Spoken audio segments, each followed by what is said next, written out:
মেষ রাশির জাতকদের মানসিক চাপের সরাসরি প্রভাব ব্যক্তিগত জীবনে অস্থিরতার সৃষ্টি করবে। মিথুন রাশির জাতকদের জন্য কিন্তু চর্বিযুক্ত খাবার পরিহার করতে হবে, ডাইজেশন সিস্টেমের খেয়াল রাখতে হবে। বৃষ রাশি, কথাবার্তা নিয়ন্ত্রণে রাখতে হবে, ব্যয় অনেকাংশে কিন্তু বৃদ্ধি পেতে পারে। কর্কট রাশি, প্রত্যাশার চেয়ে বেশি অর্থ আপনারা অপচয় করবেন, সেই দিকে একটুখানি খেয়াল রাখতে হবে। সিংহ রাশির আয় বৃদ্ধি পাবে এবং শিক্ষার্থীদের জন্য এই সময়সীমা ভীষণই ভালো।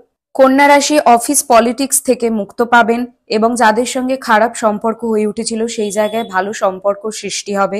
তুলা রাশি, যারা অংশীদারিতে ব্যবসা করেন তাদের জন্য এই সপ্তাহ ভালো এবং সঠিক পথে চলার চেষ্টা করুন। বৃশ্চিক রাশি, যে কোনো নেশা জাতীয় পদার্থ থেকে দূরে থাকবেন, তবে আয় বৃদ্ধি পাবে।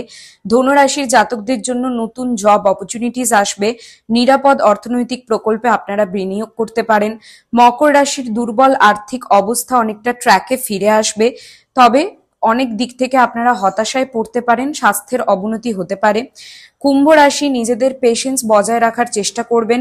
আর্থিক বিষয় এই সপ্তাহটা আপনাদের জন্য অনেকটাই ভালো হবে, অনেক সুযোগ পাবেন আপনারা। মীন রাশি, পারিবারিক সম্পর্কে বিশেষ যত্ন নিতে হবে এবং কিছু জিনিস চুরি যাওয়ার আশঙ্কা আছে, তবে স্বাভাবিকের থেকে এই সপ্তাহে আপনাদের প্রপার্টি অ্যাসেট থেকে ইনকামের সুযোগ থাকবে।